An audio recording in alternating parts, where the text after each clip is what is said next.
Israel war zone से इस बीच एक बड़ी खबर आ रही है, उसका रुख कर लेते हैं। इजराइल और हमास के बीच जंग का आज 9वां दिन है। गाजा पट्टी पर एयर स्ट्राइक कर रही है लगातार इजराइल की सेना। हमास को झकझोर देने के बाद इजरायली डिफेंस फोर्सेस गाजा में ग्राउंड ऑपरेशन की तैयारी में है। वॉर जोन से हर पल का अपडेट आप तक पहुंचाने के लिए एबीपी न्यूज की भी खास तैयारी है। वॉर जोन में एबीपी न्यूज की टीमें तैनात हैं। हमारे सहयोगी जगविंदर पटियाल मौजूद हैं, आशीष सिंह और अभिषेक उपाध्याय हैं। अपनी जान हथेली पर रखकर सबसे साहसिक रिपोर्टिंग वो इस वक्त इजराइल से कर रहे हैं, गाजा बॉर्डर से कर रहे हैं, उस जमीन से ग्राउंड रिपोर्ट भेज रहे हैं जहां लगातार बम और बारूद बरस रहे हैं। हमारे ये तीनों जाबाज सहयोगी इस वक्त मेरे साथ जुड़ रहे हैं, लेकिन उससे पहले इस वक्त की एक और बड़ी खबर आ रही है, उसका रुख कर लेते हैं। बड़ी खबर यह है कि युद्ध पर इजराइल ने बड़ा दावा किया है। हमास के बड़े कमांडर को मारने का दावा किया गया है और इस कमांडर का नाम है बिलाल अल केद्रा, जिसे इजराइल ने दावा किया है कि उसको मार गिराया गया है। इजराइल पर हमलों के लिए जिम्मेदार था, तो लगातार हमास के ठिकानों पर ताबड़तोड़ एक्शन इजराइल ले रहा है और इन सब के बीच हमास के बड़े कमांडर को मारने का दावा इजराइल की तरफ से किया गया है। और इजराइल का कहना है कि जो हमला हुआ, ये जो कमांडर मारा गया है, जिसका नाम है बिलाल अल केद्रा। और इस बीच एक और बड़ी खबर आ रही है, सीधे रुख करते हैं वॉर रूम का, जहां पर हमारी सहयोगी इस वक्त सोनल मौजूद है। वो बताएंगे कि अगली बड़ी खबर क्या आ रही है, अगला वीडियो क्या आ रहा है। बिल्कुल अवधेश, लगातार आप वहां से अपडेट दे रहे हो और यहां से वॉर रूम से मैं अपडेट पहुंचा रही हूं, जहां पर इस बीच वॉर जोन से एक नया वीडियो सामने आया है। मेरे साइड में स्क्रीन पर आप देख सकते हैं हमास के ठिकानों पर हमले का ये नया वीडियो सामने आया है, जहां पर हमास की सुरंग को तबाह करने का ये वीडियो। देखिए तस्वीरें अभी हम आपको दिखाएंगे, जहां पर सुरंग से निकल रहे हमास के कई आतंकी ढेर कर दिए गए हैं। इस वक्त का सबसे बड़ा अपडेट हम आपको दे रहे हैं, हमास की सुरंग को तबाह करने का वीडियो आपको दिखाएंगे, जहां पर सुरंग से निकल रहे हमास के आतंकियों को ढेर कर दिया गया है। लगातार इजराइल की तरफ से पूरी तरह से लगातार काउंटर अटैक किया जा रहा है। और देखिए वही वीडियो है जो इजरायली सेना की ओर से जारी किया गया है। दावा किया गया है कि ये स्ट्राइक जिस जगह की गई वह हमास की सुरंग थी और वहां बड़ी तादाद में आतंकियों के होने की खबर थी। अब इजराइल के फाइटर जेट तुरंत एक्शन में आ गए हैं और उस सुरंग को आतंकियों की कब्र में तब्दील कर दिया है। ये देखिए एलईडी पे ये वीडियो, किस तरह से यहाँ पर सुरंग से निकलकर आतंकी यहाँ पर कोशिश की जा रही है कि इनका खात्मा किया जाए। और ये बड़ा अपडेट और ये तस्वीरें देखिए किस तरह से ये एरियल व्यू हम आपको दिखा रही है, जहां पर लगातार ये कोशिश की जा रही है कि इजरायली सेना के द्वारा कि यहाँ पर जितने भी आतंकी छिपे हैं इनको मार गिराया जाए। Awadhesh, over to you. बिल्कुल, और चलिए इस बीच एक और बड़ी खबर आ रही है, उसका रुख करेंगे और हमारे साथ इजराइल से हमारे सहयोगी अभिषेक उपाध्याय भी जुड़ गए, उनका रुख कर लेते हैं। अभिषेक, जिस तरीके से ताबड़तोड़ एक्शन चल रहा है, एक हमास का बड़े कमांडर को मारने का इजराइल ने दावा किया है, इस वक्त क्या स्थितियां हैं और जिस फाइनल असॉल्ट की बात की जा रही है उसमें यह बात निकलकर सामने आई कि मौसम की वजह से थोड़ा पैर पीछे आए थे, लेकिन यह हमला होगा। देखिए, जो हमारी जानकारी है उसके मुताबिक पूरी तैयारियां हैं। गाजा को स्ट्रेटजिक तरीके से इजराइल ने सराउंड किया हुआ है और स्ट्रेटजिक तरीका ये है कि एक एक जगह गाजा की उनके निशाने पर है। उनको जहां स्ट्राइक करनी है उसमें ऐसा बिल्कुल नहीं है कि उनको कुछ सोचना है। उनको सिर्फ दो बातें सोचनी है। पहली बात सोचनी है कि गाजा से जिन लोगों को उन्होंने अल्टीमेटम दिया था कि उत्तरी गाजा से, खासतौर पर बीत हनून इलाका है जहां सबसे ज्यादा स्ट्राइक हो रही है, स्देरोत के ठीक सामने है, जहां मैं परसों होकर के आया हूं, उस स्देरोत के उस पॉइंट पे जहां से वो दिखता है, वहां से खान यूनुस के लिए लोगों को जाने के लिए कह दिया है। काफी बड़ी संख्या में लोग रवाना भी हो गए हैं, लेकिन अभी भी इजराइल इंतजार कर रहा है कि वो सिविलियन जो रीलोकेशन है वो रीलोकेशन हो जाए, क्योंकि उसके बाद जब स्ट्राइक शुरू होगी तो वो जिसे हम हिंदी में कहते हैं अंधाधुंध स्ट्राइक होगी, यानी कि उसका कोई फिर आप उसको मेजर नहीं कर पाएंगे किस लेवल की स्ट्राइक होगी। तो उसी की तैयारी है और मुझे ऐसा लग रहा है, जो यहाँ संकेत बता रहे हैं कि ग्राउंड ऑपरेशन सब उसी पर टिका हुआ है। जैसे इजराइल को लग जाएगा कि वो जमीन उसके लिए मैच्योर हो गई है, बड़े पैमाने पर ग्राउंड इन्वेजन होना तय है। पूरा मोबिलाइजेशन टैंकों का इजराइल के गाजा बॉर्डर पर हो चुका है और ये कभी भी बड़े युद्ध में बदल सकती है, बड़े हमले में बदल सकती है। अभिषेक, हमारे साथ आप बने रहिए। और इस बीच एक बड़ी खबर आ रही है इजराइल हमास जंग को लेकर। ईरान पर इजराइल ने बहुत बड़ा आरोप लगाया है। इजराइल का आरोप है कि नया वॉर फ्रंट खोलने की साजिश हो रही है और ईरान इन सब के बीच में हथियार भेजने की कोशिश कर रहा है। सीरिया के रास्ते हथियार भेजने की साजिश ईरान की तरफ से की जा रही है। आपको बता दें कि इजराइल ने सीरिया पर एयर स्ट्राइक किया था और एक एयरपोर्ट पर वहां पर गोले दागे गए थे। लेकिन इन सब के बीच बड़ी खबर यह है कि नया वॉर फ्रंट खोलने की बात भी आ रही है और इन सब के बीच इजराइल ने दावा किया है कि हमास के शीर्ष कमांडर बिलाल अल केद्रा को ढेर कर दिया है इस पूरे हमले के बीच। तो बड़ी खबर यह है कि इजराइल भी लगातार ताबड़तोड़ एक्शन ले रहा है। तो युद्ध पर इजराइल ने बड़ा दावा किया है और major general retired Sanjay Meston ji जुड़ गए। सर, जिस तरीके की स्थितियां बनी हुई है और नए वॉर फ्रंट की बात इजराइल कर रहा है कि नया वॉर फ्रंट खोलने की कोशिश की जा रही है, ईरान हथियारों की सप्लाई कर रहा है, उधर ईरान चिता रहा है हिजबुल्लाह के नाम से इजराइल को कि वो भी आ गया तो मुश्किल हो जाएगी। क्या स्थितियां बन रही वहां पर? और देखिए, जो स्थिति बन रही है अभी दो फ्रंट से बन रही है। एक फ्रंट तो है गाजा फ्रंट, जिसमें लड़ाई होगी और शीघ्र होगी। अभी तक थोड़ा सा डिले है।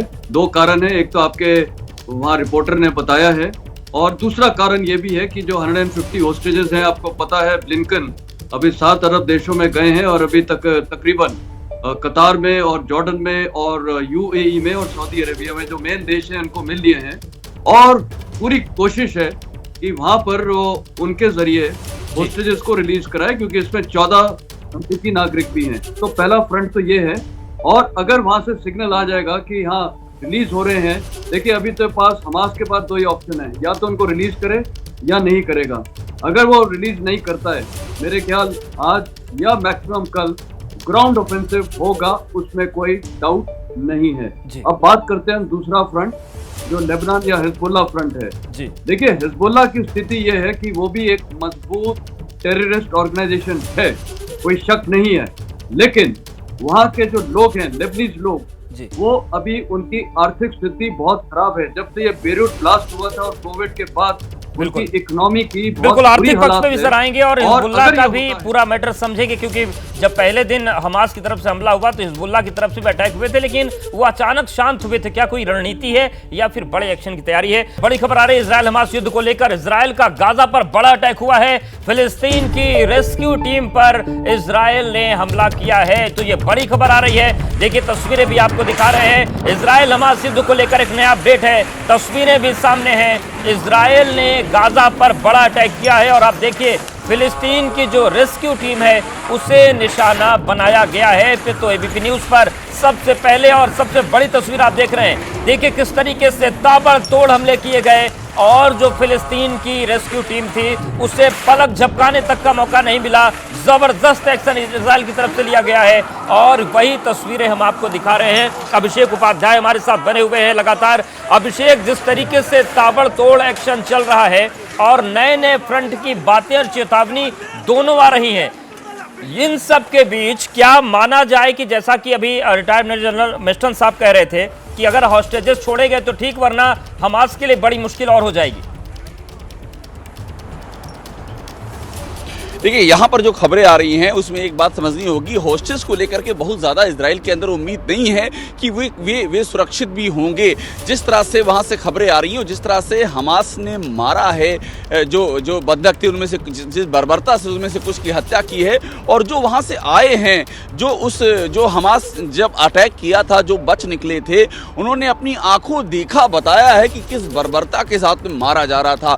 तो हमास ने जिस तरह की हरकतें की हैं, आतंक की हरकतें, इजराइल को बहुत ज्यादा उम्मीद ये नहीं बची है कि बंधकों की स्थिति क्या होगी, लेकिन ये भी तय है कि वो उसकी प्रायोरिटी में है, वो उसकी प्राथमिकता में है कि बंधकों को जितना अगर भी, क्योंकि इजराइल ने ऐसा भी नहीं कि हमास ने सारे बंधकों को मार दिया होगा, as a trade off, as a bargain, as Israel को पुश करने के लिए उनको जरूर हमास ने रखा होगा बंधकों को सुरक्षित, कुछ बंधक जरूर सुरक्षित होंगे, तो उनको छुड़ाना एक प्रायोरिटी है इजराइल के लिए। लेकिन साथ साथ में जो एयर स्ट्राइक है वो लगातार जारी है। और मैं भी कुछ देर पहले आपको बताऊं, कुछ देर पहले ही शेद्रोत के पास हमने जबरदस्त धमाके हुए हैं गाजा की तरफ में, और खबर ये मिली है कि वहां पर शेद्रोत के उस पार यानी कि जो गाजा के भीतर का इलाका है वहां पर कई सारे हमास के जो रिहायशी इलाकों में जो टेरर ऑपरेटिव जो वहां पर थे और उनकी जानकारी थी उनको टारगेट करके वहां पर धमाके किए गए हैं। तो ये लगातार ये कार्रवाई जारी है और इंतजार इसी बात का है। इजराइल से जो हमें खबर मिल रही है, जो यहाँ के सोर्सेज बता रहे हैं कि सारा अब फोकस है अभिषेक, लगातार आप बने रहिए, ग्राउंड जीरो पर मौजूद है, पल पल की अपडेट हम आपसे ले रहे हैं। नमस्कार, स्वागत है आपका एबीपी न्यूज में। मैं हूं अवधेश। तमाम बड़ी खबरों का रुख करेंगे, लेकिन उससे पहले फटाफट अंदाज में कुछ अहम खबरें देख लेते हैं। शादी नवरात्र के पहले दिन कांग्रेस ने जारी की 3 राज्यों के प्रत्याशियों की लिस्ट। तीनों राज्यों में 229 प्रत्याशियों की घोषणा की। मध्य प्रदेश के पूर्व मुख्यमंत्री कमलनाथ को कांग्रेस ने छिंदवाड़ा से उतारा। सीएम शिवराज सिंह चौहान के खिलाफ बुधनी से विक्रम मस्तल मैदान में। छत्तीसगढ़ के मुख्यमंत्री भूपेश बघेल को उनकी परंपरागत सीट पाटन से मिला ticket. Deputy CM TS Singhdeo Ambikapur से आजमाएंगे दांव। अंबिकापुर से टिकट मिलने पर टीएस सिंहदेव ने राहुल गांधी और सोनिया गांधी समेत सभी बड़े नेताओं का आभार जताया। कहा, बाकी बचे काम को पूरा करना है मकसद। तेलंगाना विधानसभा चुनाव के लिए आज बीआरएस प्रमुख केसीआर जारी करेंगे घोषणा पत्र। कार्यक्रम के दौरान बीआरएस के प्रत्याशी भी रहेंगे मौजूद। तेलंगाना के नेता पोन्नल्ला लक्ष्मणैया से मिले बीआरएस नेता केटी रामाराव। कांग्रेस छोड़ने के बाद लक्ष्मणैया हो सकते हैं बीआरएस में शामिल। केंद्रीय मंत्री और तेलंगाना बीजेपी अध्यक्ष जी किशन रेड्डी ने कर्नाटक की कांग्रेस सरकार को बताया हर मोर्चे पर विफल। कहा, कांग्रेस को सत्ता मिली तो कर्नाटक की तरह लूट मचेगी। भारत सरकार के ऑपरेशन अजय के तहत इजरायल के तेल अवीव से भारतीयों का तीसरा जत्था सुबह दिल्ली पहुंचा। 197 भारतीयों की हुई वतन वापसी। कल तेल अवीव से लौटे थे 235 भारतीय। इजरायल से 274 भारतीय नागरिकों को लेकर चौथी उड़ान भी पहुंची दिल्ली। केंद्रीय मंत्री जनरल वीके सिंह ने किया वेलकम। इजरायल से वतन वापसी पर लोगों के चेहरे पर दिखी खुशी। दिल्ली एयरपोर्ट पर केंद्रीय मंत्री कौशल किशोर ने लौटे भारतीयों का स्वागत किया।